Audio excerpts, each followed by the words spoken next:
সুবিনয় চক্রবর্তীর হঠাৎ একদিন নিজের বাড়িতে মৃত্যু হয়। মিস্টার সেন সেখানে পৌঁছান। সুবিনয় বাবুর বাড়ির লোকেরা কিছুতেই বুঝতে পারে না কিভাবে তিনি মারা গেলেন। মিস্টার সেন প্রত্যেককে আলাদা আলাদাভাবে জিজ্ঞাসা করেন কেউ কিছু জানেন কিনা। বাড়ির পরিচারিকা মনীষা জানান তিনি কিছু জানেন না। সুবিনয় বাবু সকালে তার কাছ থেকে কফি চেয়েছিলেন। মনীষা কফি দিয়ে বাগানে গিয়েছিল গাছে জল দিতে। সুবিনয় বাবু শ্যালক জানায় সে কিছু জানে না। সে সকাল 10টার আগে কোনোদিনই ঘুম থেকে ওঠে না। আজ অঘটনের কথা কানে যেতে তার তাড়াতাড়ি ঘুম ভেঙে গেছে। সুবিনয় বাবুর স্ত্রী সুদেষ্ণা দেবী জানান তিনি মর্নিং ওয়াকে গিয়েছিলেন, তাই তিনি কিছু জানেন না। তবে কফি খেয়ে যখন মৃত্যু হয়েছে তার মানে মনীষা নিশ্চয়ই কফিতে বিষ মিশিয়েছিল। তারপর মিস্টার সেন সুবিনয় বাবুর ছেলেকে জিজ্ঞাসা করলে সে বলে তার সামনে পরীক্ষা, তাই সে গত রাত্রি জেগে পড়াশোনা করেছে।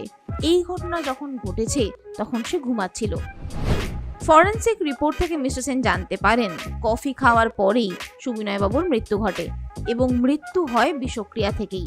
তখন মিস্টার সেনের কাছে সম্পূর্ণভাবে স্পষ্ট হয়ে যায় কফিতে কে বিষ মিশিয়েছিল। তোমরা কি বলতে পারবে খুনি কে?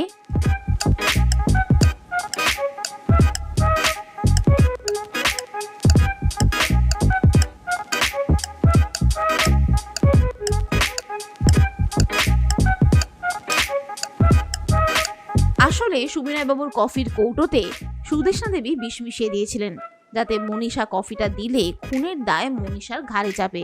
আর তাছাড়াও সুদেষ্ণা দেবী বলেছিলেন যে তিনি মর্নিং ওয়াকে গিয়েছিলেন, তাই তিনি কিছু জানেন না।